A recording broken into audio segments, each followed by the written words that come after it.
Yeah. Wait, hold on. Who that? Sir Chris? Yeah, I knew that. Clip go ball, run it back. Clip go ball, that's a fact. Too lit, can't skip that. Sir Chris? Yeah, I run this. Scroll down, nope, come back. No way, yeah, I knew this. Sir Chris the second, we up, no count. No count. Sir Chris the second, we up, no count. Yer, what's good, gang? Hey, it's your boy Sir Chris the second. Y'all can call me too though. We got us another Midwest safety video, and all it says, chopped in half. Bro, no, nothing else, bruh. Nothing else. No long title, no description, just chopped in half. I don't know what we finna get into, gang. Well, we finna go ahead and get into it together. Officers and firefighters in Rock County, Wisconsin respond to a catastrophic multi-vehicle crash on the highway, resulting in a car being split completely in half by a snowplow. As a multi-casualty incident unfolds, officers need to find out what exactly happened and hope that everyone survived. Stop. I don't have much of a story. Okay. Other than he knows most of it. Okay. Is your car's up there? We're right there. Okay. Are you able to sit in your car, stay warm? Yeah. Okay. Just have a seat in your car and I'll come talk to you in a minute, okay? Well, let's get him out. Fire and rescue are trying to get the man stuck underneath the vehicle out as quickly as possible. The crazy story of how the vehicle was split in half will soon be revealed by witnesses. How is it on top of him? I don't have. Okay, so the other car is where? Over there? There, and then obviously plow truck up there. So it sounds like, from what I gathered, this car, I believe, was headed northbound, plow was headed southbound, or vice versa, and cut out in front of the one car, got hit by that car, and then right in front of the plow, obviously severed in half. Gotcha. Okay. Okay.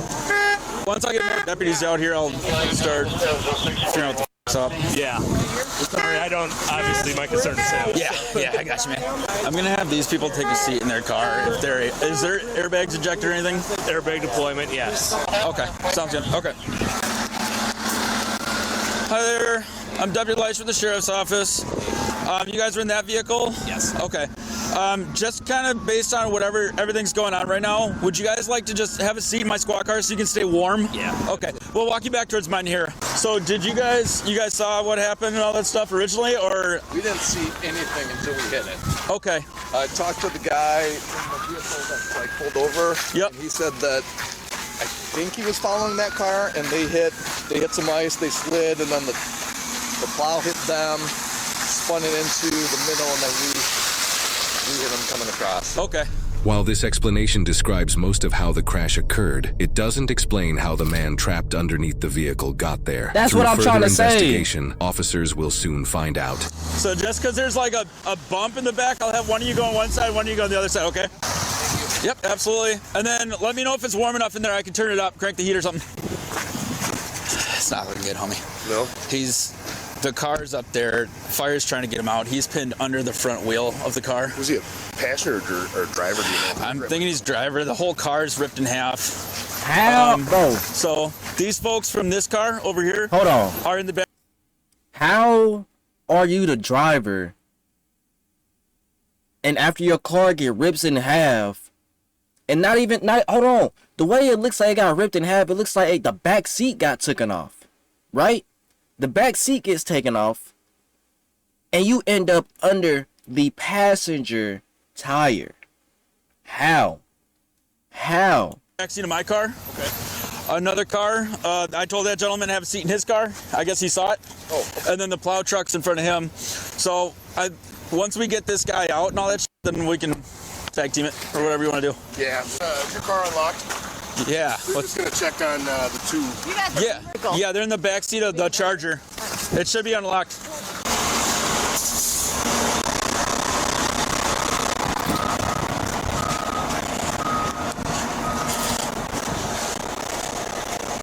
We got nobody else laying on this field, right?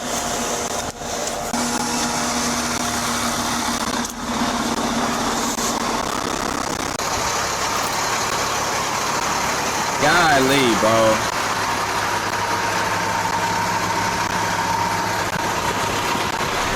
Firefighters are able to get the man stuck underneath the car out and need to get him to a hospital immediately.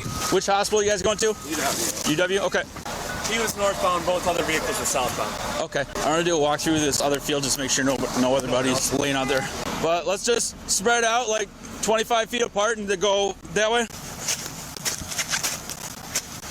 All right, so let's take it north, because that's the other half of that car. I really hope they don't find nobody else, I bro. think those pieces are old, but there's pieces of the car out there. As I say, remember to look up. always surprise you. You want him taking crash report? We'll just start getting statements. Yeah. Okay. Alrighty. I'm sorry it took so long. You just kind of It's all right. a little bit of a cluster going on here. You guys. The car that crashed Okay. was going eastbound. The black one. Yep. And they started to fishtail, and they came around, caught the front of the plow truck With the front end or the back end? with the back end, Okay. and then flung the back end of the car over there, and they came to rest right about where the fire truck is, Okay. facing that way with the. Facing back northbound. They were shooken up, but they were both fine. Okay. Wait. The car that's in the ditch way over there Yep. was going eastbound as well. Okay. Couldn't see them or anything because they didn't have any lights on.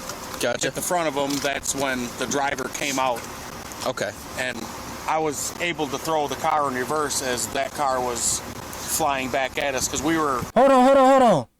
He said they though, so it was two people? As well. Okay.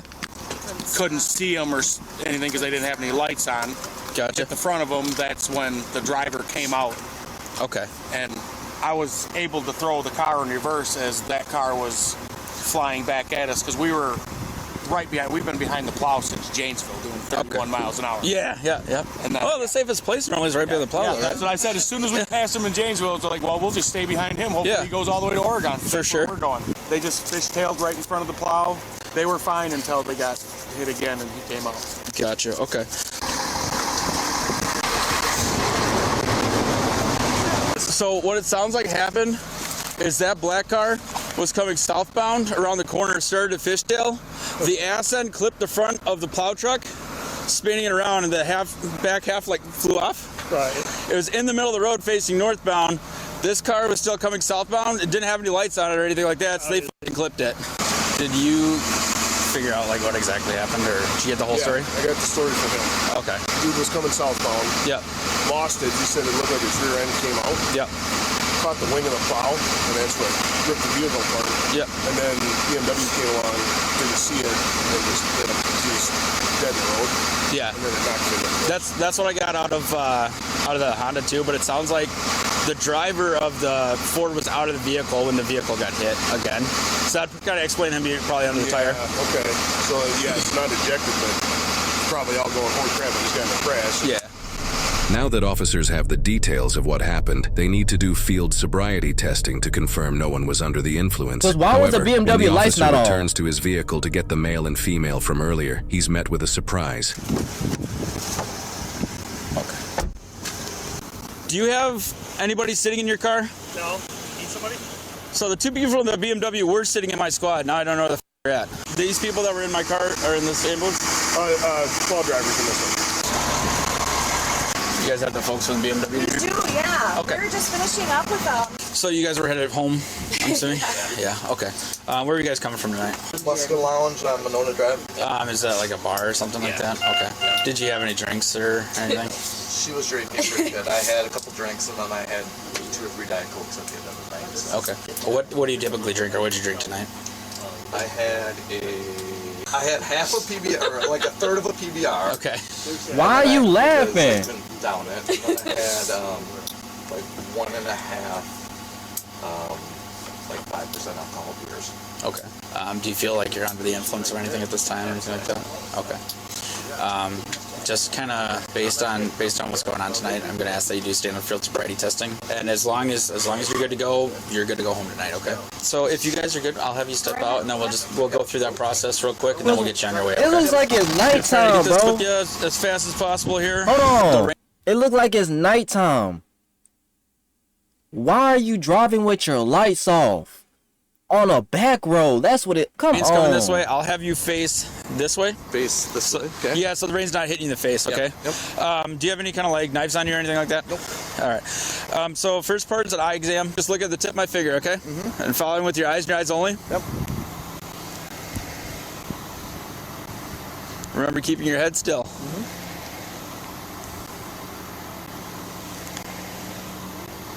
Okay.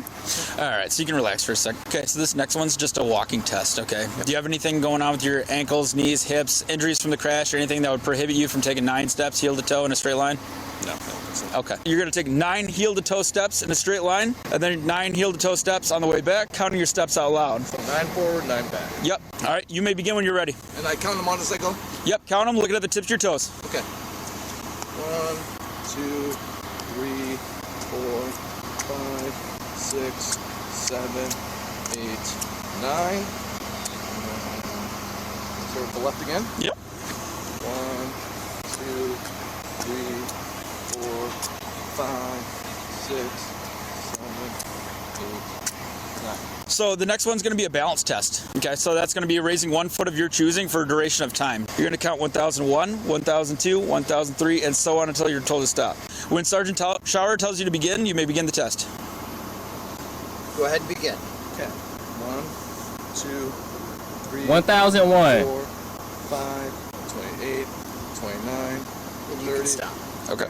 So the next portion I'm going to ask is a preliminary breath test. Would you be willing to do that? Absolutely. Okay.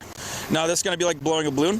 What I want you to do is take a deep breath in and a strong, steady blow. Okay. I don't care, You can go bro. ahead. Hold it. Sure. Okay. All right. Deep breath in and go. Blow harder, harder, harder. Keep going, keep going, keep going, keep going, keep going. All right, you're good. It clicked. Perfect. All right, so you know the legal drink limit in the state of Wisconsin? 0.08. Correct. Do you believe you're above or below that? I believe I'm below. Okay. I believe you're below also. Can't see it. 0.012. Okay. So obviously, like you said, you had a couple drinks about a couple hours ago. Yeah. You're not going to be placed in custody for OWI or anything like that tonight. I just had to verify based on the crash for all of our information. Okay. So as long as, do you have any questions for us or anything like that? I don't know. Okay. For better understanding bro. of what happened, this car took a right turn onto the highway and began fishtailing due to icy road conditions. Then the plow that was passing hit the car, splitting it in half. The rear half went flying into the field, while the front half came to a stop in the road with the driver still inside unharmed. The driver then exited what was left of his vehicle, and at this point, due to low visibility, another vehicle containing the male who was field sobriety tested ran directly into it, throwing the front half as well as the driver into the field, trapping the driver underneath it. We were able to independently confirm that all involved parties survived, while it was confirmed that no one was under the influence while driving. Under Wisconsin law, drunk driving is a non-criminal offense for the first 3 times caught. The state has among the highest rates of drunk driving fatalities in the Midwest. Whether it's weather conditions or deciding to get an Uber, it's extremely important to drive responsibly. What's more dangerous on a highway, speed or the moment you think the danger is? Nah, bro. Nah, bro. I'm not even gonna lie to you, bro. I'm locking BMW up. One of the few times when just a few bears turned out to be true. Nah, for real, but like, I don't know, bro. Just like this comment said right here. I like this story. Nobody was drunk, just shitty conditions and shittier luck. Yet everyone thankfully survived. Bro. Like I said, we did not know what we was getting into, bro. Chopped in half. And we had no idea what we was getting into. What y'all think should have went down? Like, cause nobody really at fault. They slipped on ice, ran into the plow truck. Plow truck, you know, ripped it in half. But I don't know why, bro. The BMW not having lights on is throwing me off. He said the BMW lights was not on. That's throwing me off. I don't know, bro. Let me know what y'all think down below. Drop a comment and like for your boy. Subscribe and click the bell for me too. I really feel like the lights should have been on, bro. That's throwing me off. I don't know, gang. I'm gonna catch y'all next time, bro. Peace.